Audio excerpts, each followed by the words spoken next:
Waddy Wachtel is one of the most well-known and respected musicians throughout the industry of music in the world. And I'm honoured to have Waddy as my special guest. Waddy, great to see you. Thanks, Mike. Normally I see you on stage at the Joint, playing loudly. Yeah, well, you were absent the other night, I noticed. I'm sorry. I was actually sick. I mean, it's normally I'd go to the Joint and watch the guys play, and it's just fabulous. I've tried that excuse. It never works for me, but I'll try it. Sorry, sir. Yeah. I stand in my corner with my beer in my hand. Yeah.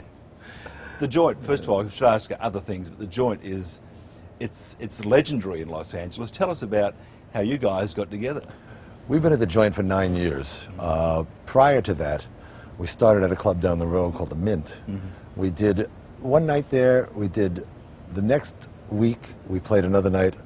They hated us because basically we're very loud. And that place is a very hard wooden place. Very, hard surfaces everywhere. I knew it as soon as we walked in. I was thinking, I hate this. So it bounced around. My amps, yeah, it was just killing people. So they hated us. We went, oh wow, we're fired already. Yep. And a friend of mine said, there's a club right down the road, the Joint would love to have you guys. And the Joint, and at that time the Joint was a very small club. Half the size of the club you've seen. Oh my God! It was like where the stage is. Yes. Was the whole place. It was like a subway car, or like one of those shotgun houses, but it had carpeting on the walls, and it was a padded environment, so it sounded great in there. And they loved us, so we just started rocking it up there, and that's how it went. And we played with Jack Tempchin for a while, and after a while, I noticed that.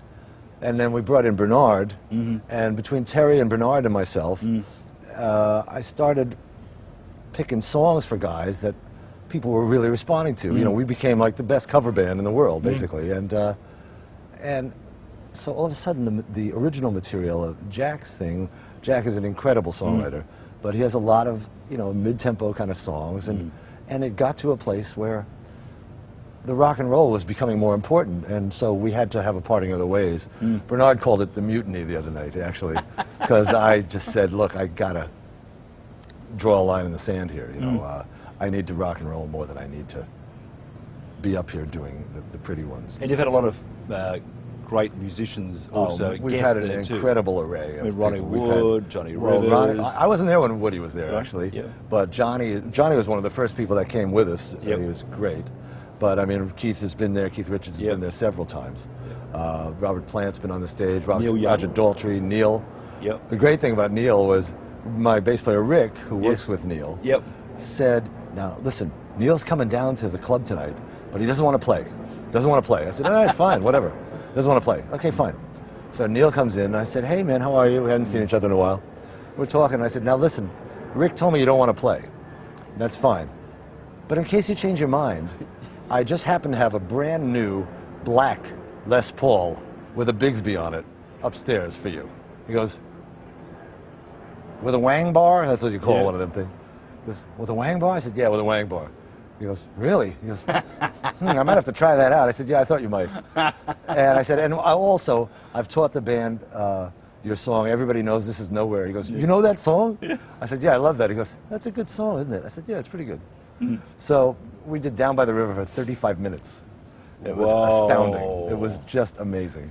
And then we did Everybody Knows This Is Nowhere. And I looked at the clock and I went, "Well, good night." Okay, but actually we threw in one more Sin City with Bernard doing Sin City. But it was fantastic. But we've had a stage full of people down there. It's been so you still get the same enjoyment with music now from when you first started? I mean, it's 40 years. Yeah. So, that's a long 50, time. I think 50 really, actually. But who's counting? But 50. That's right. We don't talk after 40. We don't talk about it. Yeah, right. Yeah, no, I do. Music is this incredible thing that happens to all of us, and what's great about it is no one can explain why it affects you the way it does. And records. It's funny, but they sound the same every time you hear them. So, anytime your record strikes your heart or your ear, you'll hear it that way forever, and it will always have the same reaction inside you. How's the digital change? The downloads and the music taste have changed a bit. How's it affected you though? It hasn't affected us that much, really. Now, if I was making records of my own and watching people download them instead of buying them, that could get upsetting, you know. But at the same time, you know, it's wild. Stevie Nicks, who I work with constantly, she and I put out a great record last year of record. What's the term? CD? DVD? CD? File? Yeah, file, yeah. We did some great hard drive recording. And live stuff from Melbourne, actually. Yeah. And other stuff from around the country. And it's selling well, you know. But, you know, it's hard to really gauge it. But if you talk to record company presidents, the music business is over, you know. And it's all merchandise, Yeah, isn't it? it's all merchandise, but it's all digitally being grabbed, and there's no money to be made unless you're out on the road. And according to them, you can't get out on the road unless you already have a track record, you know, which doesn't seem right, but it's pretty insane, actually, that whole effect of the digital thing. When you're out touring with an artist like Stevie, I don't see the result of it, but you know, I see it when some of the opening acts that come on board, and they're just like crying the blues because they can't get any support, and you know, it's just very tough for new acts, I think, you know. It's harder for the new FX. P.F. Sloan said that the whole culture's changed. P.F. Sloan? Yeah, he was talking about digital. He said it was funny. He said it's the Japanese's fault because they live in such small apartments. They wanted files because they could fit all the songs in their apartments. But he said that the whole culture has changed, which is hilarious. I think P.F. is very funny. He's very funny, yeah. Yeah. I jumped because he came down to the joint recently. All right.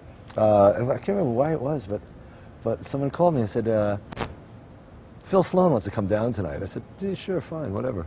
And I saw him, and so we did Eve of Destruction. And I introduced him. I said, you know, a lot of you in this audience have never even heard of the 70s, much less of Phil, you know, P.F. Sloan. But this guy ran the 70s. This is the most important song of the 70s that he's about to perform for you, called Eve of Destruction. And he came up and sang it, and it was great. It was wonderful. And he's a very cool guy. Waddy Wachtel talks about vinyl, the Rolling Stones, the Beatles, and a whole lot more here on Who's Who Speaks.